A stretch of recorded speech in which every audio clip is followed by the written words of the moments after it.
talk to my clients all the time when we are talking about where their career is going and where they want it to be. Many people are stuck, stunted, can't seem to figure out what their next step is, especially if you don't know what you want to do. It's very hard. So if you're in a place where you're feeling uninspired, the best thing to do is to find a career crush.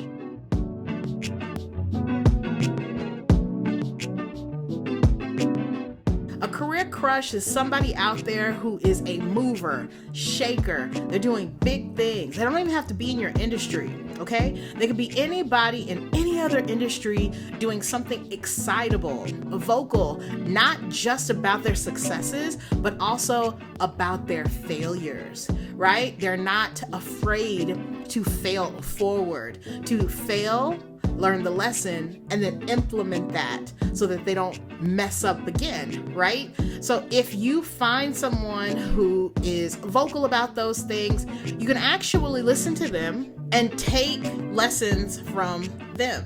I was that kid, right?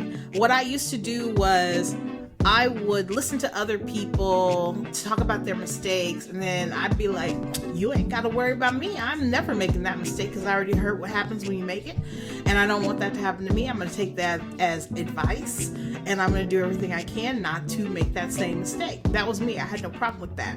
I wasn't going to be like, well, I'm going to go figure out that for myself. No, if you did it and you failed miserably, I'm going to figure out why, and I'm going to make sure that doesn't happen to me. And so that is what I suggest with a career crush. Basically what you're doing is you are living vicariously through this person, because it does not need to be someone you know.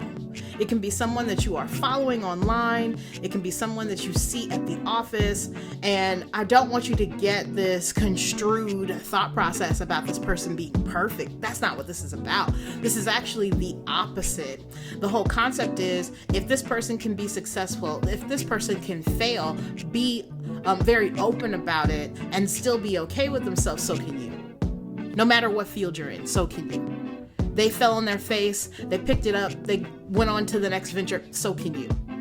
So I find that a lot of people are stuck behind fear. They are worried about how people will see and perceive them. Who cares? But it's very hard to do that and feel like you're going to get through it all alone. So being inspired by a career crush is killer when you're trying to move yourself forward. So what I would suggest you do is, number one, go check out my post about who is your career crush, and then find one. In that post, I actually mentioned that one of the ways that I was able as an entrepreneur to kind of keep myself going is I listened to a podcast called How I Built This with Guy Raz. He basically goes through and interviews huge entrepreneurs, people who created startups from the beginning, failed, then went on to do big companies that are household names now. And these people are very vocal about how they failed early on. I want to know those stories. I don't want to just hear about you on the mountaintop. That's not enough. What I need to hear is how you gained your success, but also how you learn from your failures, right? I'm going to fail. I already know that. I'm very aware. I will get back up. I will try again, and I will succeed. But I was able to gather and be inspired by other people's creativity in the moment. They failed. Okay, it was this impossible situation. They had to think outside of the box to figure things out. Oh, wow, that's what worked for them. That's great. That's amazing. Now, how can I get back to my space? How can I be inventive, thoughtful? How can I then do the same thing for my situation?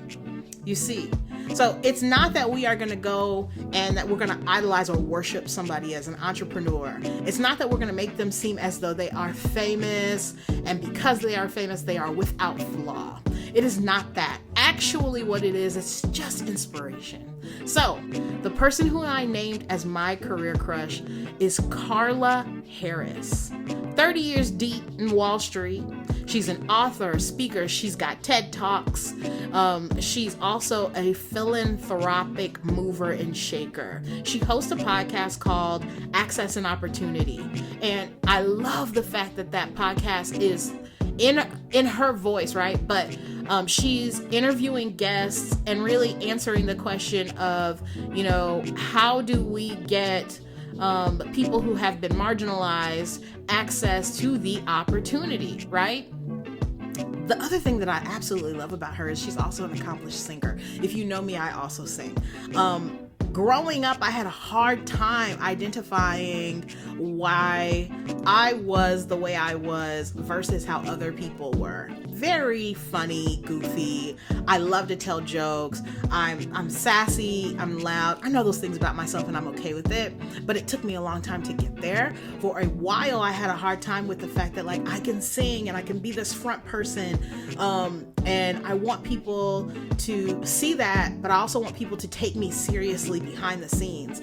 And so I love that she's also doing, something that is high level in the financial world, but is also obviously a passion project, right? In singing. And that gives me hope for me. I actually was able to connect with her via DM. I don't want to make it like it's a big deal, but I was fangirling out. So she followed me and I'm so excited, not because I'm looking for notoriety, not because I'm looking to ride her coattail. That's not it. I think what it is sometimes you just want to be seen.